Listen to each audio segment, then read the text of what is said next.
be happy as we look at our 401ks, IRAs. I'm sure you are pleased. The Dow was up 115 points. And right now, all the markets are looking positive anyway. We had a bad housing starts number. Not too bad. I mean, it fell 3% for the month of November.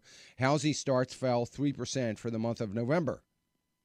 So it has not had an impact anywhere in the globe. Of course, the European markets looking at that as well as the U.S. markets not seeming to phase the positive futures market here in the U.S., and the market in the Eurozone was unaffected and still is positive. Oil markets are up. We've seen that. Oil is climbing. Primarily due to fiscal cliff optimism. Well, what's fiscal cliff optimism have anything to do? Why does that have anything to do with oil? Well, the fact of the matter is it has a little bit to do, obviously, on the global markets. If the global markets are looking positive as a result of us addressing and fixing and looking like the fiscal cliff issue is going to get resolved, that means, if that means good markets, that means what? With oil. So if things are good, what are you going to do more of? You're probably going to drive, right? You put more gas in your car. If the economy is good as a result of this, what do you think that means for things like manufacturing? It means they should increase or be better off, right? All of that affects and impacts demand. So one of the reasons why we are seeing the oil market increase is primarily due to demand. But here's the thing that we cannot discount, and we've got to look at when we think about oil. Now, I said this many, many months ago as I was talking about 2013. And I was saying to so many of you who have oil stocks, and many of you have oil stocks, because I said 3 years ago, energy absolutely has to be a part of your plan. I still have said that, and I still believe that. Remember, I'm talking about long-term, holds in the industry. So, we've got to take a long look at that, right? But here's what's going to happen. I think that supply, if you've noticed, one of the things that has happened, and I've reported this every month when OPEC puts out their number, and one of the things that they have not done, OPEC has not done the usual in cutting its production based on the lack of demand. It's been a little bit puzzling to me, but nevertheless, OPEC has held its demand. Not that puzzling to me. I understand and I get why that is. But nevertheless, they've continued their production. I'm sorry, not demand. They've continued their production. So all of that would indicate that 2013, if we don't have a dramatic increase in demand globally, we could be looking at a glut in supply.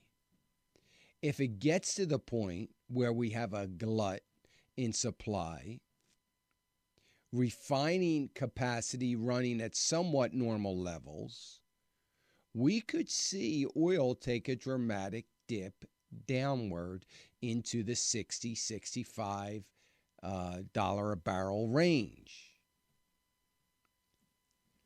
Am I making a prediction? I guess I am. Seems like everything I say is a prediction, or at least perceived as that. But remember, what I'm saying is assuming that demand globally doesn't pick up and production stays at current levels. What that would mean, obviously, is you all may be thinking, all of you who own oil stocks, is, well, I need to get out of this. This doesn't look good. Please, folks, if you follow my advice, I don't mean hear with selective hearing what I'm saying, because there's a whole lot of that. Every single day, every single day, there has not been a day that goes by that I don't get or hear about emails that I've gotten that are talking to me about what people have said that they followed my plan and they're 100% in cash. If someone can ever point to a time where I've said 100% cash, have there been people that have called the program that I've said that? Absolutely. But that's based on specific information.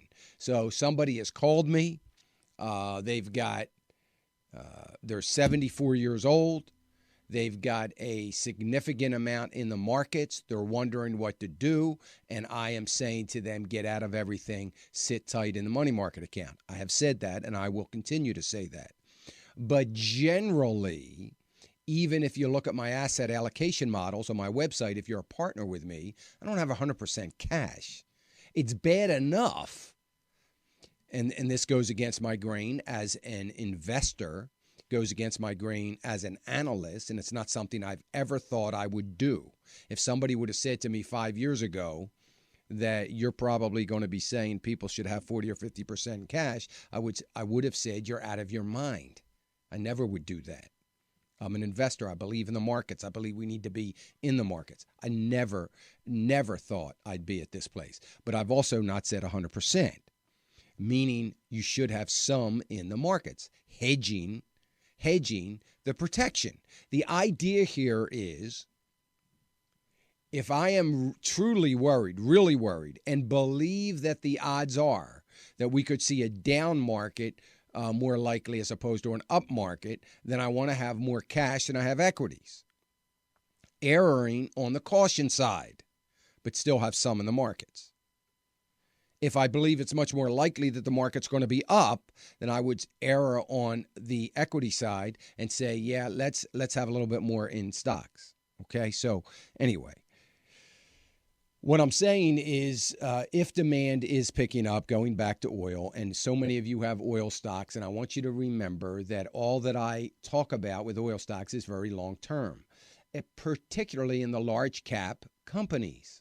I'm not looking to trade those or to try to time the markets.